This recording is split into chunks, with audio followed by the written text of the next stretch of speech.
Hello darlings, and welcome back to my channel and to my new apartment! In progress. Definitely in progress. Definitely in progress.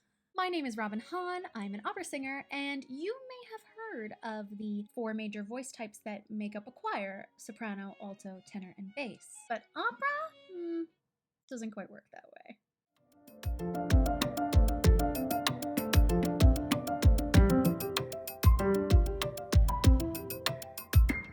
Today we'll be talking about the different soprano voice types that make up the world of Western opera. Yes, friends, there is more than one type of soprano. Though you may think soprano just means soprano and that's the end of it, there is a difference in type, or Fach.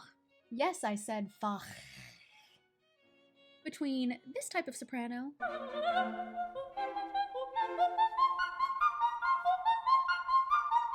and this type of soprano.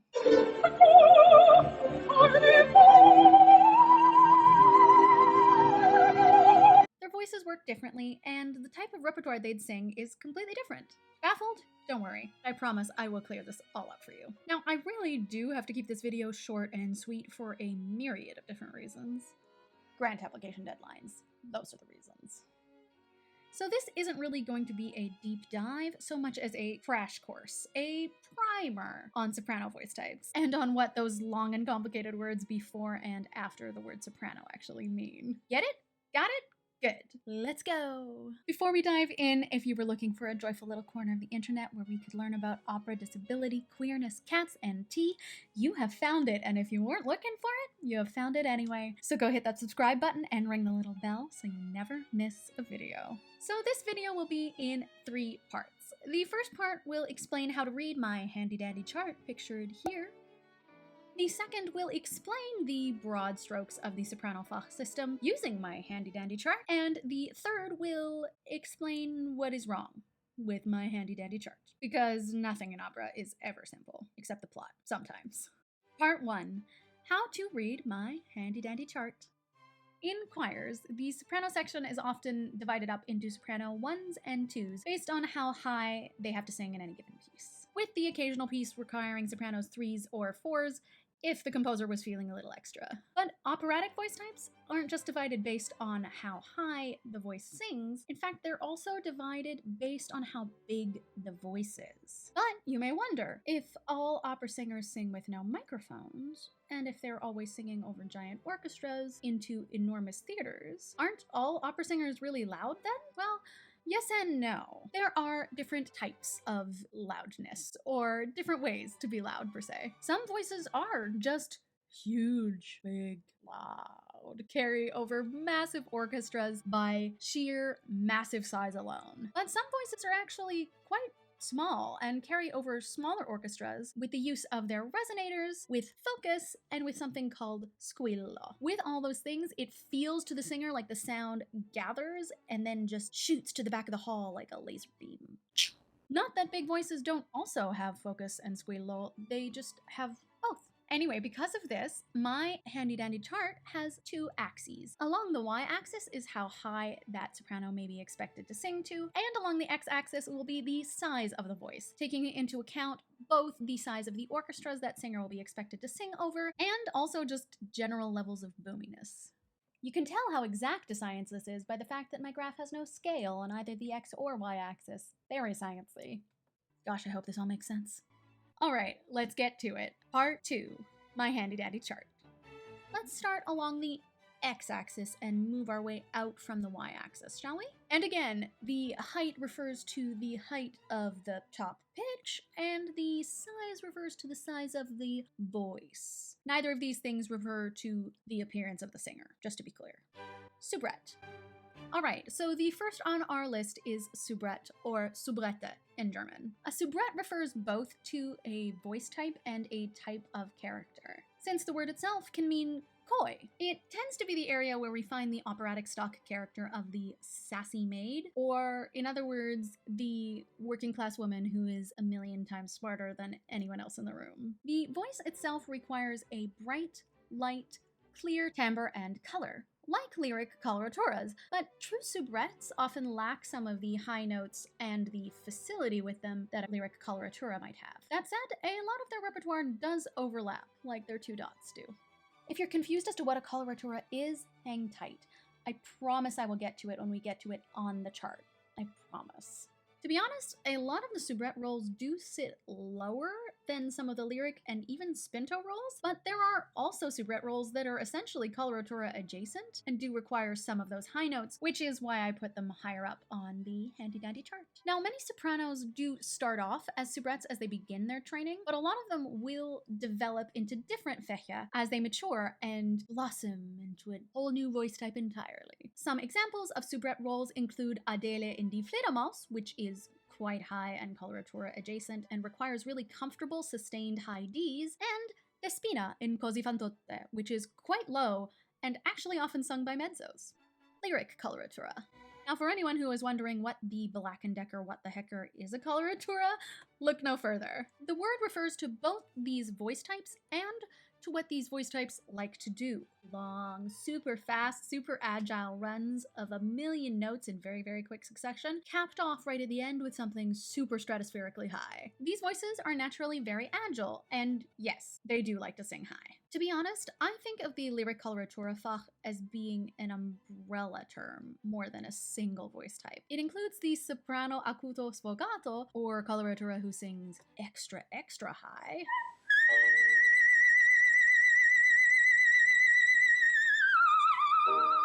the light lyric coloratura, or the human that lives somewhere between the soubrette repertoire and the high coloratura repertoire, and just has a voice that's extra light in texture and timbre. And then there are the lyric coloraturas who sing the bigger lyric coloratura repertoire, closer towards the direction of the dramatic coloratura, and those are the people who tend to sing all of the mad scenes in all of opera. It is a family of voice types, friends, and to the great surprise of no one, opera is complicated, and lots of people have very firm but differing beliefs on the matter. Some examples of lyric coloratura roles include Amina in La Sonnambula and the title role in L'Acme.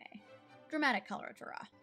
Okay, so dramatic coloratura is a fairly rare voice type, and it also means different things to different people in different countries and in different languages. Some rare dramatic coloraturas can also sing like Wagner and stuff, but that's way on the other end of this chart. But again, that is a rare type of dramatic coloratura, which is a rare voice type already. Most dramatic coloraturas sing the same high notes as the lyric coloratura and have the same type of agility, but their voices are a lot bigger and they have to sing over more instruments in the orchestra too. Usually bigger voices don't have that agility or that height, but when they do, this is the voice type they're often categorized in. Good examples of dramatic coloratura roles include the Queen of the Night from the Magic Flute and the title role in Norma. Lyric soprano. Okay, so this fach also has a very common divide, this one straight down the middle, between a light lyric soprano and a full lyric soprano. But there is a better consensus on what full lyric means than on light lyric, because light lyric and soubrette are like kinda the same thing if you squint. And since they're both under this lyric soprano umbrella, I'm going with it. Now, lyrics are the most common type of soprano, but that doesn't mean they're not awesome. Their roles are the closest things to Mary Sue's in the opera world. They play ingenues, romantic interests, and other sympathetic characters because of the sweet, warm quality of their sound and the fact that it can still carry over a large orchestra even when it's getting all worked up about something. These characters also die a lot, so if this is your voice type, I do recommend learning how to breathe invisibly for those times where you've already died on stage and the curtain hasn't fallen yet. A good example of a lighter lyric soprano role is Pamina from Magic Flute, and a good example of a full lyric role is more along the lines of Countess from Marriage of Figaro. Spinto soprano. Some might think this is maybe not one of the major types of soprano fach, but spintos have such a unique sound and color that doesn't really overlap with much else, even though they do sing a lot of both lyric and dramatic repertoire, so I had to include it nonetheless. So have you ever heard a bigger soprano singing and heard an overtone in her voice that sounds like the ringing of a metal blade spinning? It's like a swing, I guess, going over the top of their voice, giving it a very specific metallic edge and intensity. That is probably a spinto soprano. Spinto does literally mean pushed, but it doesn't mean pushed from a technical perspective. It means that this is the type of soprano that can easily push themselves from the lyric repertoire into some of the more dramatic repertoire as well, and sit there just as comfortably. Despite this sort of middle place in which they live, there are some roles that are specifically written for spinto sopranos, like Leonora in La Forza del Destino. Dramatic soprano. Okay, we're really getting into it now. Dramatic sopranos are a big voice type, with thicker vocal folds than lighter sopranos, allowing them to carry over even bigger orchestras, but also making that voice sometimes less agile as well. These are the people who hurt to stand next to if they're singing in a small space. You go like this.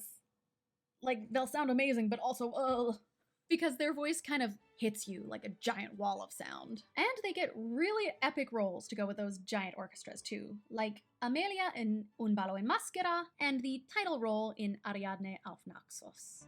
Wagnerian soprano. Now this is definitely a type of dramatic soprano, but I think the distinction is required because if you are a true Wagnerian, you quite rarely sing anything else that isn't Wagner, aside from the very rare Italian and German repertoire that might be big enough in some houses. Why is this? Well, it is just that Wagner's roles in orchestras are just that big. There are some soprano roles in Wagner operas that can be sung by other Fächer, but some roles like Isolde in Tristan und Isolde or Brunhilde in The Ring Cycle are left for the heftiest of the hefty voices. So that's it. That's my handy-dandy chart. Should cover just about everyone, right? Wrong! Part 3. What's wrong with my handy-dandy chart? What's wrong with this system is that it is a system of boxes, and real humans don't often fit neatly into them. The Fach system is made up to help people understand voices, to prevent people from being asked to do repertoire that might hurt their instrument, and to help singers figure out how to market themselves and what type of repertoire to look at. It's not a diagnosis, or even a scientific fact. In fact, if I were to make this graph more accurate, it might look a little bit more like this. As psychedelic as that is, I don't think that really helps anyone very much, does it? Anyway, the best that a singer can do is find their closest match and then choose repertoire that suits their personal voice best for auditions, to show conductors and casting directors the strengths of their individual instrument. But no human can be expected to fit absolutely perfectly into every little box. Heck, I certainly don't. And I have colleagues whose voices defy the normal conventions of Bach completely, too.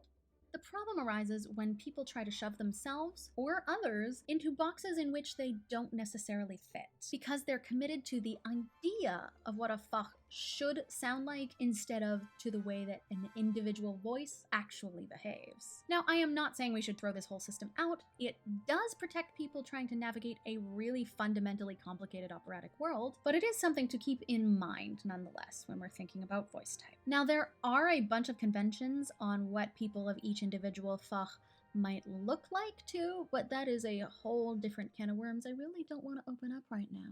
Warning! Can of worms may contain blatant fat phobia!